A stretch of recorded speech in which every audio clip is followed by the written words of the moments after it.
తప్పనిసరిగా చేయాలి. ప్రతి ఒక్కరూ వ్యాయామం చేయాలి.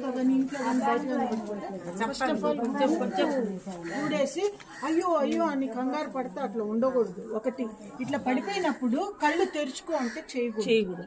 అంటే మనం చెప్పేది సైకిల్ అన్ని తెలుస్తుంది కదా, కళ్ళు మూతలు పడిపోయి స్పర్శ లేకుండా అలా ఉన్నప్పుడు మాత్రమే చేయాలి. ఫస్ట్ మనము ఇక్కడ గన ఈ ఎముకుంది కదా, ఈడగన మనము పెట్టినామంటే నాడి కొట్టుకుంటూ ఉంటుంది, అంటే మనిషి జీవంలోనే ఉన్నారు అనేది తెలుస్తుంది. దాని తర్వాత మనము ఈ ఎదరమ్మ ఉంది కదా మధ్యలో, మనకి నొప్పి వస్తుంది అన్నాం కానీ ఈ ఎదరమ్మ మధ్యలో ఇక్కడ ఈ రెండు భాగాలు కలిసే చోట ఇక్కడ చెయ్యాలి.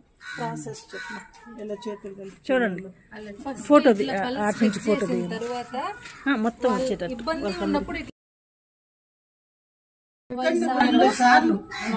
ఇట్లా బాగా ప్రెస్ చేయాలి. ప్రెస్ చేసిన తర్వాత 3 నిమిషాలకు ఒకసారి మళ్ళీ నోట్లో వాళ్లకు శ్వాస అందించాలి. అట్లా చేయడం వల్ల కలిపి ఇక్కడ ఈ భాగంలో పైకి కాదు ఇది కాదు గట్టిగా అదిమి మన చేతులు ఇక్కడ ఏడ భుజాలు కానీ ఇవి కానీ వంగకూడదు. యాక్చువల్గా ఇట్లా కూర్చోవాలి. ఇట్లా కూర్చుంటే మన నడుము మీద వస్తుంది మన బలం అంతా కూడా. ఇది వచ్చిన తర్వాత ఇట్లా ఇట్లా ఇట్లా ఇట్లా 120 సార్లు ఒక నిమిషానికి అంటే సెకండ్కు 2 సార్లు మనము ఇలా ప్రెషర్ గా పెట్టినామంటే ఈ చేతులు ఎక్కడ వంచకుండా ఇది పని చేస్తుంది. ఎప్పుడు ఈ రక్తం అనేది మెదడుకు చేరుతుంది కాబట్టి మనిషి జీవిస్తాడు.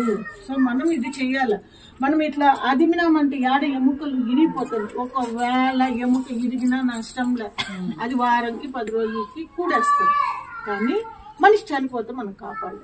సో మనము ఈ చేతుల్ని ఇట్లా పెట్టి ఈ మోచేతులు కానీ భుజాలు కానీ వంగకుండా దీన్ని మనము ఇలా గట్టిగా, నేను ఇప్పుడు చూపించటం మీకు చెప్తున్నా, మనం బలం చూపించాలి. బలం చూపించిన అంటే ఈ గుండె మళ్ళా కొట్టుకోవడం స్టార్ట్ అవుతుంది.